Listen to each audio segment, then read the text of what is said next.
Tonight, millions of federal employees are weighing whether to stay at their job or opt to leave and receive 8 months of pay. Hello and thanks for joining us. I'm Lori Johnson. Federal workers have less than 2 weeks to make a decision. Hunter King joins us in studio tonight to tell us more about how this buyout could affect federal workers in Central Georgia. Hunter, what are you hearing right now?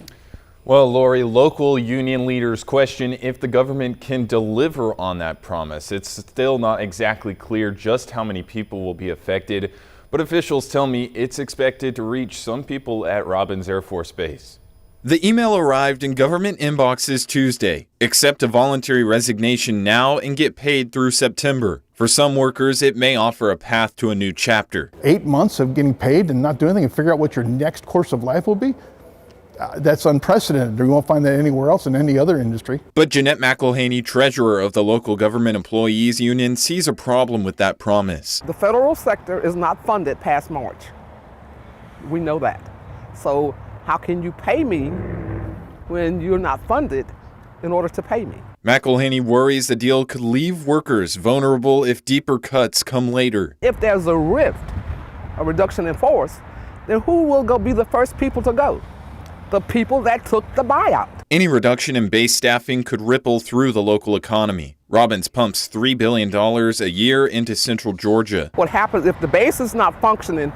The city and the community of Houston County will not be functioning. Bibb County. Any surrounding Middle Georgia areas will be affected by this. Not everyone shares these same concerns, though. Erwin Barnard, a retired Air Force veteran, sees the program as a thoughtful approach. It's an effort to reduce, I think, some of the federal government.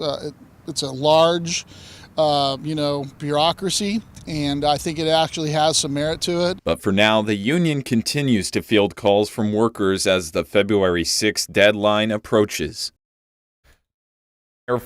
Robins Air Force Base employs more than 23,000 civilian and military workers. Some advocacy groups are preparing for possible legal action.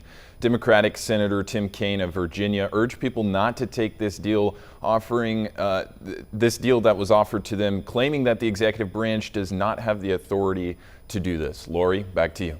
Thank you, Hunter. The American Federation of Government Employees says it has received numerous calls from concerned workers since yesterday's announcement. The union's national leadership is now working with Congress to address these concerns. President Trump's administration says federal buyouts ensures workers are on board with the new administration's plans. One plan calls for all federal agencies and departments to end remote work and require employees to work in person. Another order could cause federal employees to lose employment protections by reclassifying jobs.